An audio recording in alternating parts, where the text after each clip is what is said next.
This is theme of setback and blood out, territorial setback, Michael's character select frames. I think this is the image that the writer director wants to truly convey of Michael, that Michael is really a person who cares and is concerned. And as much as Michael feels compelled to become a criminal in order to find out about his brother and who murdered him, and as much as he engages in criminal activity, crossing the territorial line, crossing the color line, etc., I think this right here gives us some hope that Michael will find his way through this journey that he has created for himself, because essentially he has created a setback. I also think this gives us a little bit of oxygen, a little bit of reprieve, because up until this, we've been inundated with different images, violence, territorial wars and fights, some debauchery, some fighting in other areas. And for him to sort of slow down, or the writer director slowing down the narrative just so he can give this woman some money, is something that I believe we need. Now it's going to speed up again. We're going to see in a minute a drive-by, but it's something here that really is counter to what Anthony was basically suggesting, that we don't have anything to give, versus Michael is saying we do have something to give. There's more to us than just the violence, than just the language, than just the gang banging, than just the drug dealing. That this woman here is in need. She asked for help. It's not like she passed you by and didn't ask for help, and then you could say, see, that's why people never get back together. That's why they never get their lives together, because they never ask for help. She asked for help, and so he's giving her help. And I thought this was a very interesting image of Michael, because this is the true Michael. I think when he was engaged with his brother David at the precinct and was kind of reluctant to help him, I don't think that he was reluctant to help him for the first time. I think that David might have disappointed him multiple times, and every time Michael tried to help him, he wouldn't receive the help. So it took David maybe getting a girl pregnant for him to be serious, and then considering marriage for him to say, I got to get out. And then that's when Michael said, okay, come on, I'll help you. So I wonder then if the other guys who are standing guard, in their respective areas, if they do the same, right? And I'm quite sure someone touches your heart. Your heart is not always made of stone. Even the worst criminal can, in some ways, be sympathetic to somebody. Of course, they might kill them right afterwards, but that's beside the point. But I just thought that this image here was it just gives us some oxygen. It allows Michael to breathe a little bit, breathe in some air, exhale, and then this lady is allowed or permitted to breathe in some air and exhale, because this is transactional, right? Remember that Michael is transactional. He really doesn't believe the things that he believes. He has to act out what a criminal would do in each instance. He can't say in the car, I don't think we need to ride up on these guys and hit them and do this or whatever and hold them at gunpoint. That's not allowed. You are a criminal. You become a criminal. You need to start walking in criminal understanding and really flesh out the criminal aspect of your new identity. So this gives a little bit of oxygen. This also slows down the narrative for a minute, because then they're going to talk about their respective families. So they're sitting here contemplative, talking. Each person is discussing their family. So Anthony is discussing his pregnant girlfriend, Gloria, and it's not clear if Michael knows David's ex-girlfriend's name, but he will realize who she is when Anthony is speaking to his sister and she leaves and walks off pouting or whatever. So then Michael is discussing the death of his brother and then the death of his mother as well. And so they are bonding, you know, in a funny way over just having a fight with an opposing, with an enemy. And now they have a drink and you know, you just wonder to yourself, how did both people end up on this road here? How did they, what were some of the decisions? We have exposure. We know Michael. We know how he ended up here, but we don't know really how Anthony ended up here, at what age, and they have age on them. So they've been doing this for a long time. It's not like they woke up one day at, you know, 40 years old, I'm going to join a gang. No, you join gangs much early in life. And so they think about, I'm quite sure as men, usually around the same age, they're thinking about the same things. And at a certain age, you feel your mortality. And I'm quite sure, you know, they didn't go the right way in terms of working on a job and staying on a job 20, 25 years, making, paying into a pension or retirement fund. So how are they going to retire? Sure, they probably have some money from all the drug dealing or any other activity that they've done, but can they fully retire mentally? Because while you are in something, it's motivating, it keeps you company, it's like a warm blanket that you put on yourself, it's purposeful, it's strategic, it's organized. But can you see these two sitting in on a love seat or a couch or a rocking chair, retired? It's going to be boring for them. And then all those images, they always come and flood your mind when you are in a state of maybe peace or quiet or solitude. And so it is clear that they cannot live in some ways without the chaos because they let it go too long. The first setback that they created in choosing this way of life, especially Anthony, they let it go too long.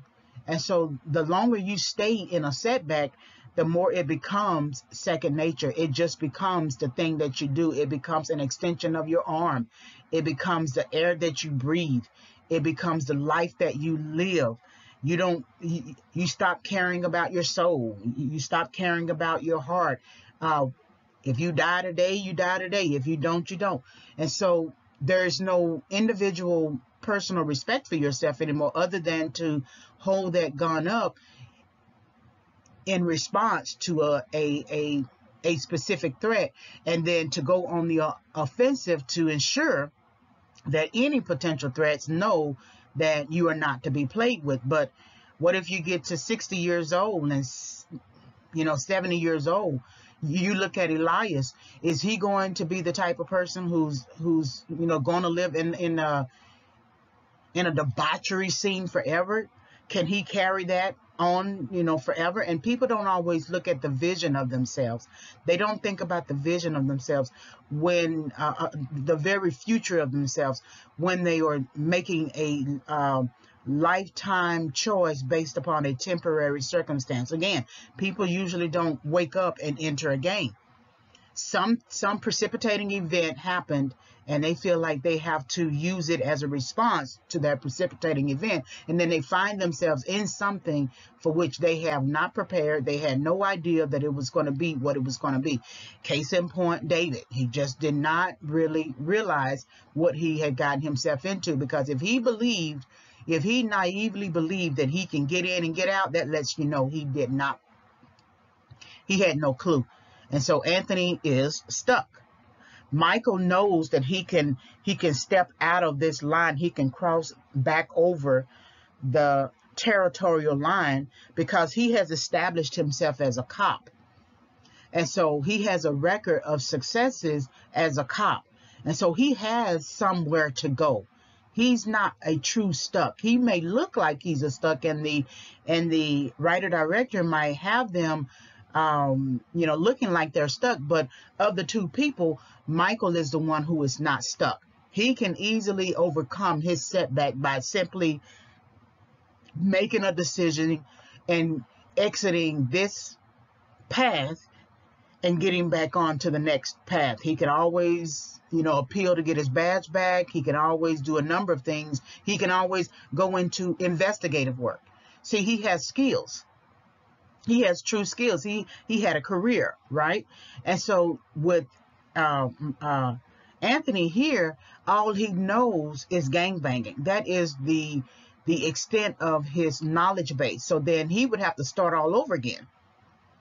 And who wants to start all over again, especially at that age? And then who wants to start all over again trying to go get a job when he doesn't have a record of job history? And so and the only thing that he likely has a record of is just a record of going in and out of jail, maybe going to prison, etc. So he truly is the one who is stuck here. So it is at this instance where the Indigo crew that Michael fought are now coming up and about to conduct a drive-by, and Michael's reflex to sort of protect Anthony is almost, brotherly. Sure, he's going to protect him because he's not going to run off on his own, because, I wonder if he really cares about him, because I want to say that he's doing it to continue to fulfill this role of acting, right? But in some ways, maybe he cares for him. He has developed a rapport. We haven't really spent too much time with these two characters other than when they are fighting somebody or when they, are bum rushing. But somehow, maybe Michael looking at Anthony pouring one for the homies, and that homie just so happened to be David, maybe that pricked his heart. That he saw something in Anthony's face that showed concern, that showed maybe remorse, that showed a number of things. It's funny that Michael didn't ask any more questions of Anthony about that situation to gain more insight into it. I guess in some ways it would have alerted Anthony that Michael might be a cop. So I think that is a very good strategy of the writer-director for for Michael to not be so pushy. That he asks a question, then he backs off, right? Or he lets the two men like Anthony and Squat talk about what David was perceived as, right? But he doesn't push too much. He's very reserved, Michael, and that's telling and not telling at the same time, because then if in most cases in most movies when there's an undercover cop, they always try to get as much information as possible.